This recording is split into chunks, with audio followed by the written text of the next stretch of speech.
Hello friends, আজকে দেখাবো machine settings, ceiling fan machine settings meter কিভাবে মিটারকে সেট করতে হয়, করলে এত সুন্দরভাবে কয়েল হবে বা এর টানটা কতটা সেট করতে হবে, এখানে রিডিংটা কিভাবে উঠছে সম্পূর্ণ ভিডিওর মাধ্যমে দেখাবো। ভিডিওটা খুবই ছোটোর মধ্যে করেছি, এই ভিডিওর মাধ্যমে বুঝিয়ে দেব।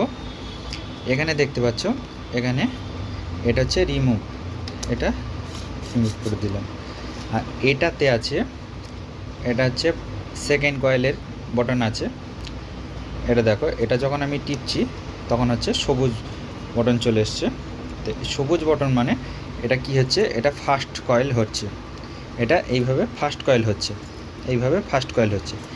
এবার যখন আমি সেকেন্ড কয়েল দেব তখন এইভাবে ঘুরবে, তখন আমি কি করব, এই বটনটা টিপে দেব। এটা যখন তার কেটে যাবে, এটা সেটিংয়ে। আর মিটারে এটা ধরো আমি 330 টার্ন সেট করেছি, এখানে আমি মাইনাস করতে পারবো, এটা মাইনাস, এটা মাইনাস, আর এটা হচ্ছে প্লাস, এটা প্লাস পয়েন্ট। এটা হচ্ছে ফার্স্ট কয়েলের বাটন, এটা হচ্ছে সেকেন্ড কয়েলের বাটন। আর এটা হচ্ছে মেশিন বন্ধ অন অফ, ঠিক আছে। এটা অফ করলেও কিন্তু মিটারে রিডিং উঠবে, কিন্তু মেশিন আর চলবে না, ঠিক আছে। এই বিষয়টা এলো। এবার বলি, এই যে কয়েলগুলো আমরা যে সেট করছি, এখানে আমি ধরো সিলিং কয়েল চালাচ্ছি, এখানে 330 সেট করেছি, এখানে আসছে তোমার 370 আসছে, 370 আসছে। তার প্রমাণ আমি দেখাচ্ছি। মেশিনের কয়েলের সুইচটা আমি মারছি, দেখতে থাকো। চল, তার আগে কয়েলটাকে চেঞ্জ করে নেব। দিচ্ছি, এখন বাটনটা টিপে দিচ্ছি, এটা এখন সেকেন্ড কয়েল চলবে। আমি ফার্স্ট বাটন টিপলেও এটা হবে না, এই সেকেন্ড বাটনটা টিপবো, এই সেকেন্ড কয়েল চলছে। সেকেন্ড কয়েল চলছে মানে এইভাবে ঘুরছে, এইভাবে ঘুরছে, এটা second coil, last coil second. মিটারের রিডিংটা উঠছে দেখো। মিটারের সঠিক নিয়মভাবে সেটিং করতে হবে। এটা ফলসের জন্য 6 আসছে, এটা আমি যদি হালকা পাক দিই তাহলে রিডিংটা উঠতে থাকবে। দেখো, তোমাদেরকে একটা প্রুফ দেখা, এইভাবে করতে থাকলে মিটারটা উঠতে থাকছে।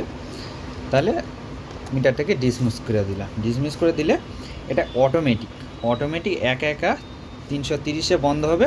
এবার ফলস টানের জন্য সেটা 370 এসে থামবে, ঠিক আছে। আশা করি এই বিষয়টা বোঝাতে পেরেছি।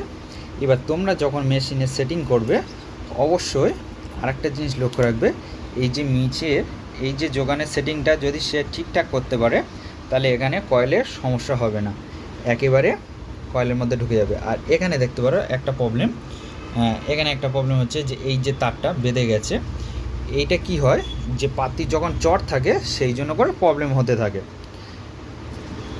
ওটা কোনো ব্যাপার না, ওটা পাতিকে সোজা করে নিলে হয়ে যাবে সমাধান। তাহলে মেশিন আমরা কিভাবে চালাবো, এটা হচ্ছে পুরো 0 রিমুভ করা, আর এটা হচ্ছে ফার্স্ট সেকেন্ড, এটা ফার্স্ট সেকেন্ড, আর এটা হচ্ছে মাইনাস, এটা হচ্ছে প্লাস। চলো কয়েলটাকে এখন নামিয়ে নিই, আর কীভাবে চিপ করছি সম্পূর্ণ দেখাবো। মেশিন সেটিং করা শিখতে পারলে হয়ে যাবে। এখানে দেখতে পাচ্ছ সমস্ত রকম আমি সিলিং কয়েল চালিয়ে রেখেছি, আর এদিকে দেখো পেপার ভরে রেখেছি। এগুলো হচ্ছে 12 কয়েলের স্ট্যাম্পিং, এটা হচ্ছে 12+12 রানিং স্টার্টিং, আর এটা হচ্ছে 14+14। হ্যাঁ, 14+14 হলে কী হবে, এর মধ্যে একটা আছে পাতলা। হ্যাঁ, তোমাদেরকে বলি, এইটা যখন এই 14 mm ওভার হবে তখন 34-35 তারে চালানোর চেষ্টা করবে। এটা আমি 14 mm ওভার। আর এটা হচ্ছে আমার 12 পাত্তি, এটা 12 পাত্তি, এটা গ্যান্ডিং করে 13 হয়েছে। তাহলে এখানে আমি কি করব, 35 চালাবো। এগুলো বিষয়গুলো আগে জানতে হবে। আমি অনেক রকম ভিডিও দিয়ে রেখেছি, আর ফেরে আমি আরও সমস্ত রকম ভিডিও আনার চেষ্টা করব, যে ডিটেলসে কীভাবে বলা যায়, কিভাবে বোঝানো যায়, সমস্ত রকম ইনফরমেশান আমি দিতে থাকবো। তোমরা ভিডিওটা ধৈর্য সহকারে দেখতে থাকবে। আর এই চ্যানেলে নতুন হয়ে থাকলে চ্যানেলটা সাবস্ক্রাইব করে পাশে থাকা বেল আইকনটি অবশ্যই বাজিয়ে দেবে, তাহলে এরকম নিত্য নতুন ভিডিও সবার আগে তোমাদের কাছে পৌঁছাবে। তাহলে আজকের বিষয় হলো শুধু আলোচনা, আর অন্যান্য বিষয়ে আসবো নেক্সট ভিডিওতে। ততদিন ভালো থাকবে, সুস্থ থাকবে।